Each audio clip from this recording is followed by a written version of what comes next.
Tahapan pelaksanaan UTBK SBMPTN sudah sampai ke tahap pengumuman dan juga pembagian sertifikat hasil UTBK. Dan dari sosialisasi ataupun pengumuman SBMPTN yang dilakukan oleh LTMPT, kita tahu bahwa ada nilai-nilai tertentu, ya subtes tertentu yang ada siswa yang mencapai nilai sempurna 1000 ya. Dan kita juga kemarin sudah mengumpulkan data dari beberapa siswa kita maupun teman-temannya yang satu kelas. Dan kebetulan ada beberapa siswa yang juga memperoleh nilai 1000 di antara data-data yang kita kumpulkan. Nah, sebagai disclaimer untuk di awal ini kita sampaikan bahwa LTMPT sering menginstruksikan, mengumumkan ya bahwa sertifikat hasil UTBK ini jangan disebarluaskan, jangan dibagikan ke pihak lain.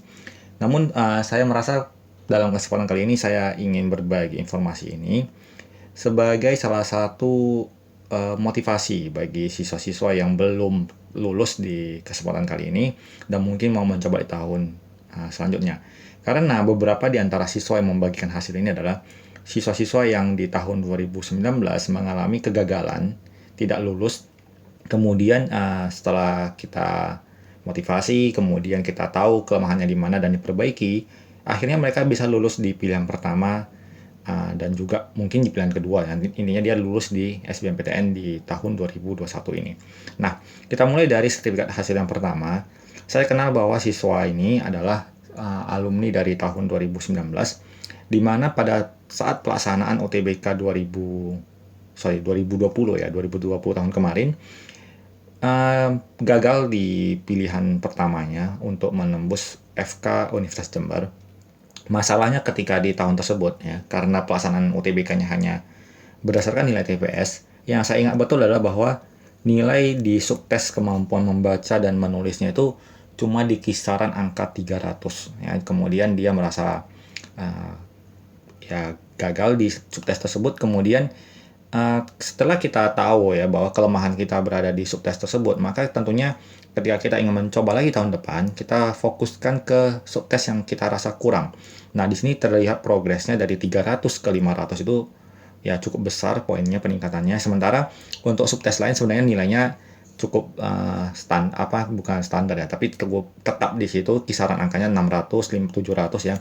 Yang kuantitatifnya juga mengalami peningkatan. Seingat saya itu nilainya 700-an di tahun lalu, mencapai 800 di tahun ini. Kemudian untuk TKA-nya sendiri, kita perhatikan bahwa untuk yang luar biasa adalah TKA fisikanya mencapai nilai 1000 dan siswa ini dinyatakan lulus di pilihan pertama di Universitas Jember untuk prodi Fakultas Kedokteran. Selamat bagi dia.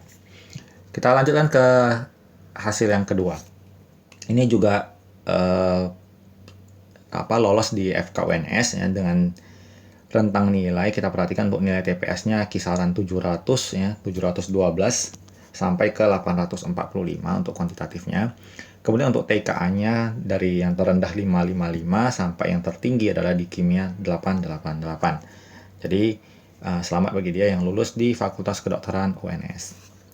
Kita lanjutkan ke sertifikat ketiga. Yang ini saya peroleh dari temennya, muridnya gitu ya. Jadi pertama nilai TPS-nya di kisaran 702, 607, 552, 599. Kemudian untuk nilai TKA Sainteknya cukup bagus kecuali yang di bagian biologi ya. Jadi rata-rata itu 872, 786, 968 sampai yang paling rendahnya cuma di biologi 540. Nah, yang menarik di sini adalah kita perhatikan pilihan pertamanya adalah FKG UGM, pilihan keduanya FKG UB. Nah, lolos di pilihan kedua FKG UB. Ini juga sekaligus menjawab banyaknya pertanyaan apakah pilihan dua ini signifikan atau tidak. Banyak siswa yang bingung apakah pilihan kedua ini masih berpeluang lolos atau tidak. Ternyata kita buktikan bahwa walaupun dia memilih FKG UGM, FKG UB, ternyata dia masih bisa lolos di FKG UB ya, dengan nilai yang cukup signifikan. Untuk yang kita perhatikan terutama di TKA Sainteknya nilainya lebih tinggi dibandingkan TPS. Kita lanjutkan ke sertifikat yang berikutnya. Yang ini Oke, ini agak terpotong tapi udah tahu urutannya tadi ya.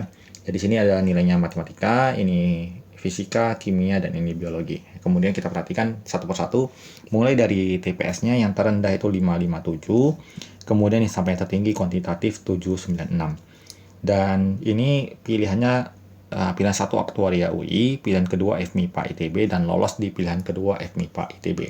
Jadi juga sama di pilihan kedua, nampak bahwa tidak terlalu benar bahwa anggapan pilihan kedua itu banyak PTN yang tidak mau ditempatkan di pilihan kedua. Ternyata pilihan kedua juga bisa menjadi peluang untuk kamu lolos ya. Kita lanjutkan ke yang berikutnya. Di sini nilainya agak beragam, bervariasi, mulai dari nilai TPS-nya dari 529 sampai 672, namun mengalami peningkatan yang cukup tinggi di TKA Sainteknya. Matematikanya 814, fisikanya 882, kimianya 665, biologinya 779. Jadi yang saya rasa cukup mendongkrak nilainya itu yang di dua ini, di matematika dan fisika, sehingga bisa menempatkan dia lolos di pilihan pertama FMIPA ITB. Pilihan keduanya fisika ITS otomatis tidak diikutkan lagi ya, karena udah lolos di pilihan pertama. Kita lanjutkan ke sertifikat berikutnya. Di sini kita perhatikan agak kebalikan dari yang beberapa sertifikat dari awal. Di sini di TPS-nya cukup bagus ya, dengan nilai terendah cuma di 597, tapi bisa sampai nilai tertingginya 819. Namun kesalahannya adalah bahwa si adik ini sepertinya kurang fokus di ranah pelajaran sainteknya, di mana TK-nya kurang begitu mendongkrak nilainya. Jadi matematikanya cuma 401, fisikanya cukup bagus 606, kimianya cukup bagus 664, dan biologinya turun lagi di 412. Jadi saran saya mungkin bagi adik ini kalau ingin mencoba lagi di tahun berikutnya, coba lebih fokuskan di sainteknya karena kuantitatifnya sebenarnya sudah cukup memadai. Ini udah bisa lolos hampir di semua lah ya. Jadi coba perbaiki di sainteknya ini, semoga kalau mencoba lagi tahun depan mungkin bisa berhasil ya, dengan catatan fokus di pelajaran-pelajaran yang masih kurang. Kita lanjutkan ke sertifikat berikutnya. Di sini ada satu orang lagi yang menginputkan nilai datanya, tapi saya belum mendapatkan informasi yang jelas bahwa adik ini mendapatkan nilai ada 2 subtes, yaitu matematika dan kimia mencapai nilai 1000, lolos di fakultas kedokteran, tapi belum tahu di FK mana. Tapi dengan nilai segini saya yakin sebenarnya kalau dia di FK manapun masih bisa lolos ya. Ini nilainya udah kategori luar biasa tinggi. Kita perhatikan dari nilai TPS-nya itu ada 624, 604, 747, dan 949. Artinya nilai terendahnya itu di angka 600 ya. Jadi rata-ratanya cukup tinggi. Kemudian di TKA Sainteknya walaupun di fisikanya 400, tapi ada 2 nilai 1000 ini yang luar biasa sekali saya rasa. Bagaimana bisa menjawab sempurna subtes matematika dan kimia ya. Dijawab benar semua gitu. Jadi matematikanya 1000, fisikanya 438,91, kimianya 1000 lagi, biologinya 747,33. Mungkin bagi kamu yang penasaran ya sama seperti saya, nanti saya informasikan dulu setelah saya WA lebih lanjut. Sebenarnya dia lolos di universitas mana? Karena saya juga penasaran dengan nilai segini itu lolosnya di mana gitu. Kemudian kita lanjutkan ke yang berikutnya.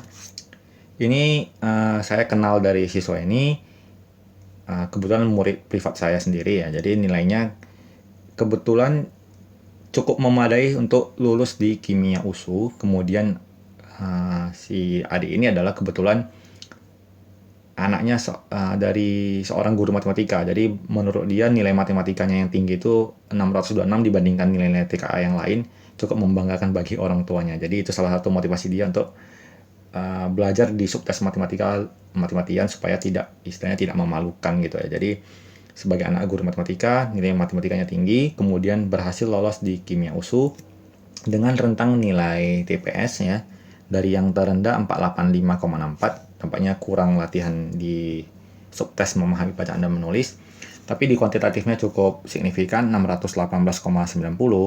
Kemudian yang ini matematikanya 626,27, tapi yang ini masih kurang bagus, tapi syukurnya masih bisa lulus dan di pilihannya di kimia USU. Setahu saya ini di pilihan kedua, saya kurang ingat di pilihan satunya mana, tapi setahu saya waktu terakhir konsultasi dengan saya itu di kimia USU itu ditempatkan sebagai pilihan kedua.